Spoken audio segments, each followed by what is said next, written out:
Era kejayaan dimulai 1983. Oleh Morning Cloud. Bagian 10, ikan besar. Setelah kesepakatan pembagian keuntungan dirampungkan, Bai Hao bersiap memperkenalkan produk keduanya, pemanggang wafel.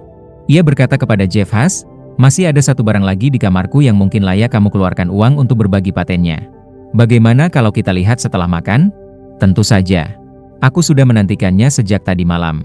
Setengah jam kemudian, di kamar Bai Hao, ia mengeluarkan kotak kedua.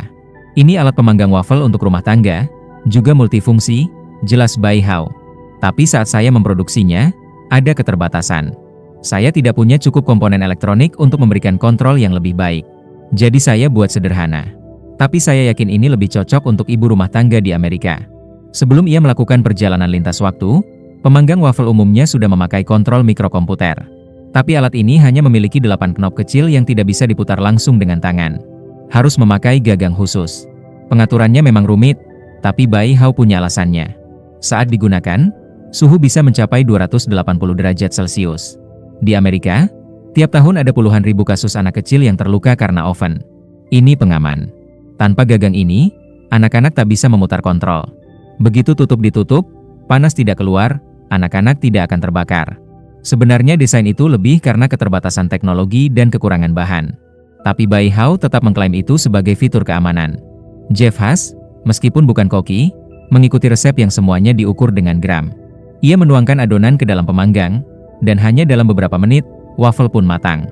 Bai Hao mengeluarkan selai Hawthorne apel yang sengaja dibawanya, dan mengoleskan lapisan tebal ke wafel milik Jeff. Jeff menggigit dan tampak sangat menikmati. Bahkan dua pengacara yang hadir pun mengatakan rasanya enak. Lalu Bai Hao mengenakan sarung tangan tebal dan mengganti cetakan di dalam pemanggang wafel. Kali ini bentuknya beruang, lalu motif bunga. Intinya hanya bentuk cetakannya berbeda, hasil akhirnya jadi beragam. Namun kali ini Jeff Haas malah mengernyitkan dahi. Melihat itu, Bai Hao tidak gugup sedikit pun. Karena dia tahu persis kenapa Jeff mengernyit. Sambil tersenyum, ia mengangkat wafel berbentuk Mickey Mouse dan berkata, "Ada cerita legendaris, seseorang terdampar di pulau terpencil. Dalam keputusasaan, dia menggambar Mickey Mouse di pasir. Malam itu, datang seorang pengacara menuntutnya karena pelanggaran hak cipta." "Ah, hahaha." Jeff belum pernah mendengar lelucon itu, tapi langsung mengerti maksud Bai Hao. Dua pengacara tertawa terpingkal-pingkal. Mereka langsung menangkap leluconnya, meskipun baru pertama kali mendengarnya. Mereka tahu betul, bahkan hanya dengan wafel berbentuk Mickey Mouse, perusahaan tertentu bisa mengejarmu sampai ke bulan demi tuntutan paten.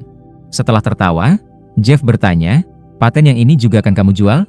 Atau seperti sebelumnya, kita bagi dua?" "Tentu. Tidak ada yang tak bisa dijual kalau harganya tepat. Saya tidak akan minta banyak. Selain $5.000, saya ingin bantuanmu membeli beberapa barang, semuanya legal." Jeff bertepuk tangan pelan, "Baiklah, mari kita siapkan kontraknya. Aku percaya pada instingku." Sementara itu, di lantai lain Hotel Bai Yun, John telah menyerahkan laporan lengkap ke kantornya. Ia menunjukkan bahwa harga pasar pemanggang roti di Amerika adalah $270. Jika Best Buy menjual produk ini seharga $135 dan tak ada dasar hukum untuk menuduh mereka menjatuhkan harga secara tidak etis, maka alat kecil ini bisa menarik banyak sekali pelanggan. Itu kabar mengerikan bagi pengecer alat rumah tangga lain yang bersaing dengan Best Buy. John menjelaskan dalam laporannya, "Bayangkan, orang melihat iklan Best Buy di TV atau koran, menyebut pemanggang roti mereka hanya setengah harga, dan bisa menggoreng hingga 18 bentuk telur berbeda sambil memanggang roti. Berapa banyak ibu rumah tangga yang akan tertarik? Dan begitu mereka ke toko, produk lain pun ikut terjual. Saya yakin mereka akan belanja lebih banyak." "Benar. Kamu sangat tepat. Walaupun Best Buy rugi di pemanggang roti, mereka bisa untung besar di produk lain. Sekarang kami ingin tahu berapa biaya pengadaan alat ini.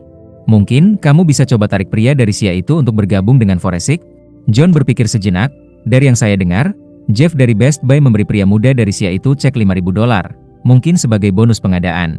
Perusahaan langsung merespons, "Tawarkan $10.000, atau bahkan $20.000. Kami ingin kabar baik darimu." "Tidak masalah.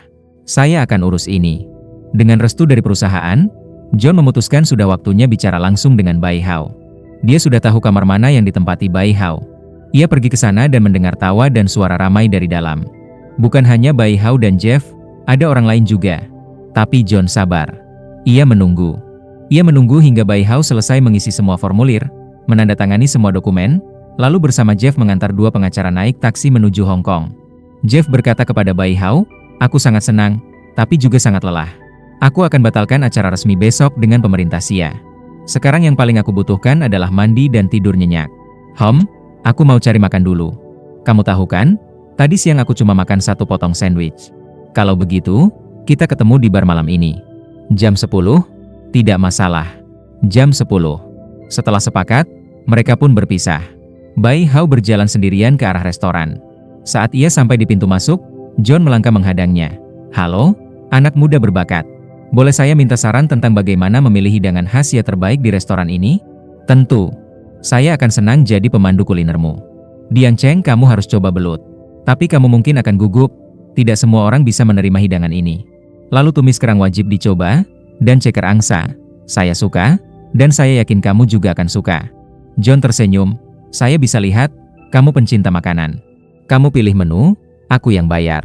Kalau begitu, biarkan saya pilih anggur yang enak. Anggur saya yang tanggung." Mereka pun masuk ke ruang makan kecil pribadi.